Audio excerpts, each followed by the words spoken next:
Welcome to Strange History, where you'll listen true strange incidents, events, experiences from people around the world and time. Tonight, we dive into true stories of eerie connections, moments where minds seem to reach across distance, pain, and even death. This is telepathy, or something far stranger. Let's start with our first story. Story number one, I have a few. I'll tell the most significant one now, though. I was asleep in bed. I woke up to this heaviness on my chest, and I couldn't breathe and I couldn't move. My partner at the time woke up because I was making weird noises. I came good and noted the time was midnight. This sort of thing had never happened to me before, and I was a bit freaked out, but felt fine, so went back to sleep. I should add a bit of a backstory here. At this time, I was in a no-contact period with my parents for about 3 years. We don't talk. They don't know where I lived.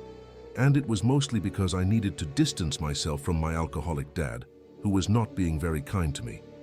2 days after I woke up through the night to the weird chest thing, I was talking to my aunt, my dad's sister, who let me know that 2 nights prior at around midnight, my dad had had a major heart attack and was having a stent put in as a result.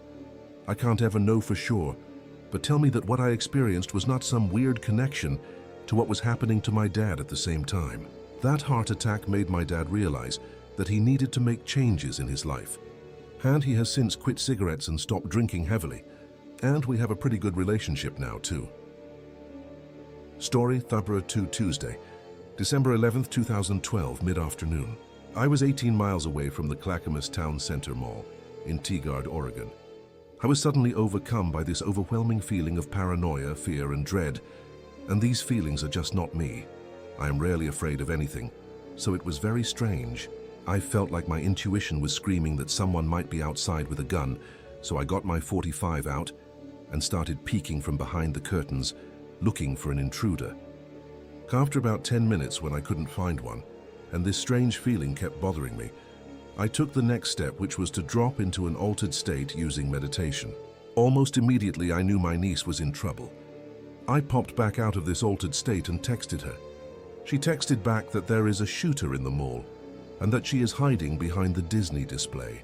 There was nothing I could do from 18 miles away, so I texted back to stay hidden. She was unharmed. Connections between people are real and deeper than people realize, and your paranoia or issues may not even be your own. Stay vigilant. Before you proceed to the next and most interesting story, make sure to like the video and subscribe to our channel for more creeping true stories. Story number 3, one of the weirdest situations I experienced happened with my mom. We'd always been very close, but I had moved to a different country with my family and couldn't see her that often. This was in the days before Skype, etc. became well known.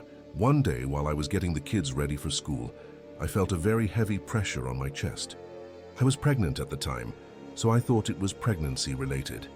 I had decided that if it kept up, I would go to the doctor because it felt like I was having a heart attack. It lasted for about an hour and a half to 2 hours and then suddenly stopped. I didn't think anything of it, mostly because I hate going to doctors and I had had a miscarriage beforehand, and I couldn't deal with the thought that something might be wrong again. Then a few days later, they had a hard time getting hold of me. I heard that my mom had died. When I asked the day and the time, it matched up exactly with what I had felt. Her husband found her on the floor and she had already passed. They thought she died instantly.